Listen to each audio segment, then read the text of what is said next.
আলহামদুলিল্লাহ জীবনের প্রথম বড় একটা উদ্যোগ নিচ্ছি, সেটা হলো কোরবানি দিচ্ছি। আমি আসলে নিজের টাকা দিয়ে কখনো কোরবানি দিইনি। এর আগে প্রত্যেক বছর দেখতাম আম্মুকে একটা গরু কোরবানি দিত। আম্মুকে বলার কারণ হলো গিয়ে, আমার আব্বু যেহেতু প্রবাসে থাকে, তা আব্বুর সাথে কোরবানি ঈদ করা হয় না অনেক বছর। আম্মু আর দাদু মিলেই কোরবানি দিত আমার। তো দুজনে গিয়ে গরু কিনে আনতো, বা আম্মু একা যে কিনে আনতো ওরকম করে।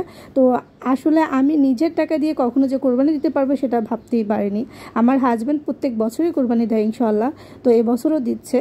তারপরে আমি ভাবছি আমার আর দেওয়ার দরকার কি। গেল বছর ভাবছিলাম আমি নিজে যেহেতু ইনকাম করি, নিজে একটা কোরবানি দিব। তো এক ভাবিকে বললাম যে ভাবি আমি কোরবানি দিতে চাই। সে বললো ফেসবুকের টাকায় ভাবি কোরবানি হবে না।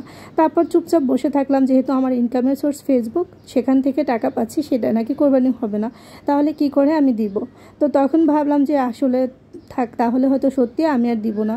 আপু ভাইয়ের একটু কমেন্ট বক্সে জানাই যায় তো কোরবানি ফেসবুকের টাকায় কি কোরবানি হবে বা হবে না।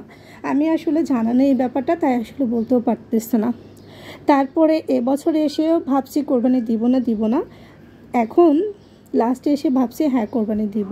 কারণ আছে তার একটা, এবছরে কোরবানি দেওয়ার কারণ আমার মনে হচ্ছে যে আসলে আমি তো ইনকাম করে, আর এখানে তো আমাকে ফ্রিভাবে টাকা দিচ্ছে না, আমি তো পরিশ্রম করে ইনকাম করে টাকা ইনকাম করতেছি, সেক্ষেত্রে আমি কেন দিতে পারবো না।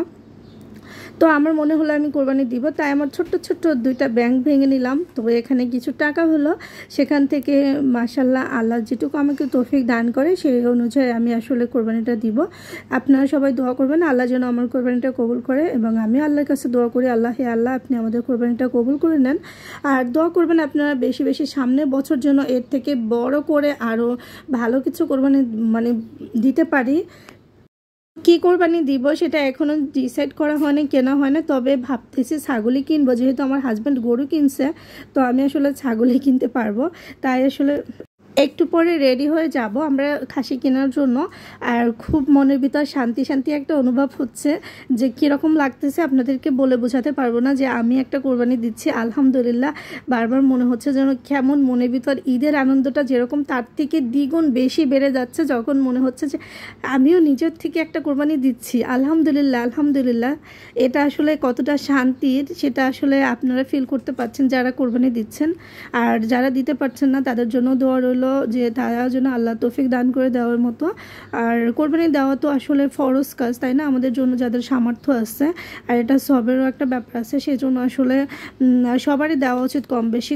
আমরা সব কিছু চলে যায় কষ্ট করে, যদি কোরবানির সময়টা একটু কোরবানি দিতে পারি, তাহলে আসলে সারা বছর যদি আমরা অল্প কিছু করেও টাকা জমিয়ে রাখি, তাহলে কিন্তু কোরবানির সময় কোরবানি দেওয়া যায়।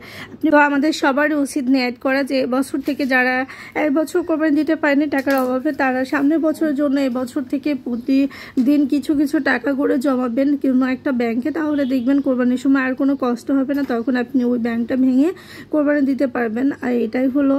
আর আমরা তো এই তো অনেক ভাগ করলাম, সবাই আমাদের জন্য দোয়া করবেন। আর এখানে দেখতে পাচ্ছেন লামিয়া রান্না করতেছে, আর লামিয়া রান্না করতে আসছে ঢেঁড়স।